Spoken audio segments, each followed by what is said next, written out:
So you guys, this is one of those touchy videos that I had to make on my own time that I'm finally ready to talk about.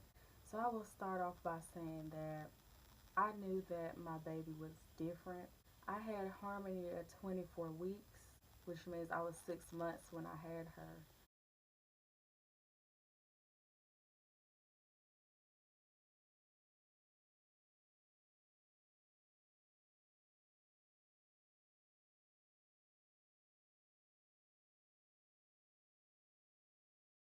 Oh my goodness.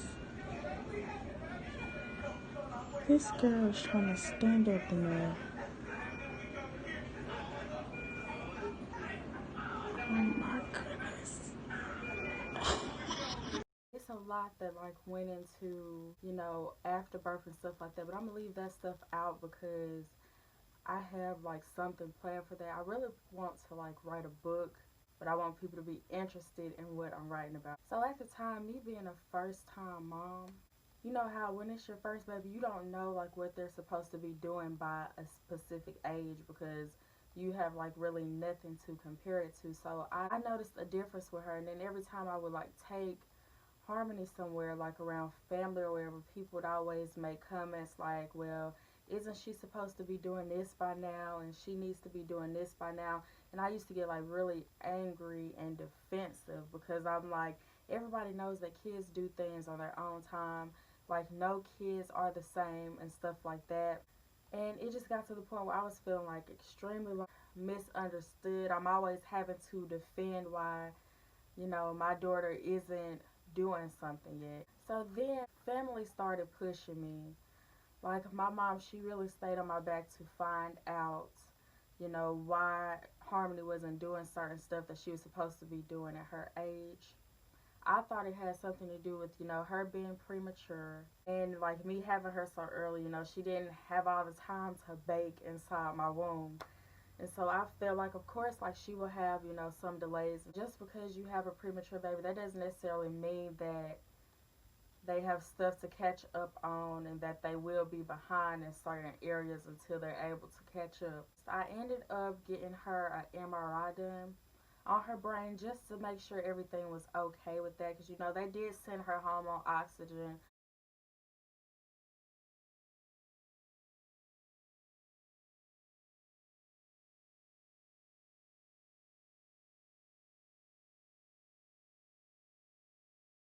When they did send her home on oxygen, I was very, very nervous about that. I felt like that would have been something that was very challenging for me, and which it was because, her being a little bitty baby, she hated the oxygen. She's always been an independent little girl. She hated stuff giving her help, so she would always like pull off her oxygen. And so anyways, like when we did get the MRI done, it had came back and showed that she did have some old scarring on her brain, stuff that like they say, it has been there. And I've always wondered, I wonder, did it have to do with like the oxygen and stuff like that? Really nothing that you can do about that except what we've actually been doing. And I'll get to all of that stuff in just a second. So after that, some time passed. Then we had like took her to the newborn follow-up clinic in Birmingham, where we were actually able to get a diagnosis. Luckily, I didn't have to go by myself. I had support at that time. Somebody came with me. She was basically saying like normally they wait to this age to diagnose, but I can go ahead and tell you that, she probably does have cerebral palsy. And she went ahead and diagnosed her with cerebral palsy because of the information that they were able to get from the MRI. Developmentally and like her motor skills and stuff, she was, behind in those. Like I said, it was certain stuff that she was supposed to be doing by her age already that, she hadn't quite conquered yet. She did give us that diagnosis, and to me, I wasn't really bent out of shape by the diagnosis because in my mind I just looked at it as a way that they would be able to help my child better, a way that I would be able to get her the best possible help that I could get her. With having the diagnosis of cerebral palsy, I didn't look at it like oh, she's not going to be able to do this. This is something that's going to hinder her from the regular life. I never looked at it like that. Right now, I am taking the proper steps to ensuring that she has everything that she needs. Like right now, she's in all types of therapy. She has speech, occupational, and physical therapy. And I can already tell, like, it's making a world of difference. Plus, the things that, my family does with her at home. We also work with her, doing her exercises and all that type of stuff. I just want to thank the Lord that there are still, like, kind people out here. And there has been so many people that my baby has, like, crossed paths with that have really, like, fell in love with her and made sure that she got everything that she needed to get. I know a lot of people start freaking out when they hear, like, certain names that the doctors have put on stuff, but not me. My mindset was just, like, set up differently. And, like, I'm so thankful for my support system because it does, like, a lot does come into play with this. Like, every day, Monday through Friday, I drive 30 minutes to take my baby to a special school. And yes, she is in school.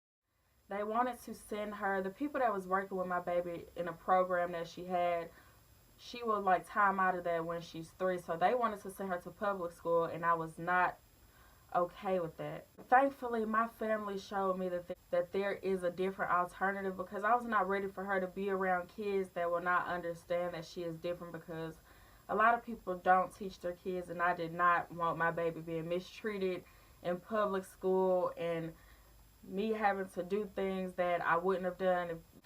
Yeah, like I was saying, I drive 30 minutes to take her to a special school that works with kids that are like her, where she, can get her therapy just like regular school kids can. But I just look at it as, like, this is just something that I have to do for my baby to get her to that next level. And as soon as she started going to that school, being around other kids her age, not all of them have her same condition. Being around, like, other kids her age, I noticed, like, a big difference in my baby. And I'm so happy that she's getting this opportunity to go to the school, and I'm thankful. Like, I found out about the school through my aunt, and my mom just stayed on me to make sure that, I took the necessary steps to get my daughter in the school, which it was not, like, a long process at all. With that diagnosis, I also researched stuff about the diagnosis. Like, I didn't just, take verbatim, like, everything that the doctors would say to me. I had to also research stuff so I can also get a better understanding in my mental about, what my baby may be going through. Like, and then it'll tell you, like, certain stuff when you research about it, but I just look at it like, my baby has no limits. Like, I believe in a higher power, and that higher power will get my baby to where she needs to go. There's nothing that my baby won't be able to do. Soon she will be walking, talking, identifying stuff on her own. She is truly a blessing, and I knew that she was when I first had her, because this little girl was a fighter. She was breaching foot first. Now, I don't quite remember if she came out foot first, but she was breaching foot first, and that's how I knew, okay, this girl right here is going to be somebody special and somebody to know. Also, she has came a long way. Like, she loves taking steps. She does have, like, so much equipment that, I also have to use with her. But supported, she loves walking. She loves being up. She's very alert. Knows that she get that from her mama, because I'm always peeping out, scoping what's going on. She can talk. She does say words. We're getting better. Like, now we're working on more so, like, putting stuff in sentences and being able to identify certain stuff. There's a lot of stuff she can say. Her favorite word has become no. So when you ask her to do something, she'll, no, like, yes, it's just so much that I have seen her do, and she is progressing so much, and I'm just so blessed to, like, have this little girl in my life. It helps me practice patience, because I didn't think that I would have the patience to do everything that I'm doing for her, which is, making sure that she has her therapy. Where would I be without support? And on journeys like this, like, you have to have a solid foundation. People behind your back to encourage you to keep on pushing, Make sure you're doing this, make sure you're doing that. Get your baby all the help that your baby needs to get. And for that, I do feel so blessed. I will keep you guys updated on Harmonee's journey because I'm not ashamed by this diagnosis. It just took me a while to talk about it because everybody won't understand. Now being able to make sure that I'm doing everything as a mom that I need to do for my seed, it makes me feel better. So, welcome. I will keep you guys updated on her journey.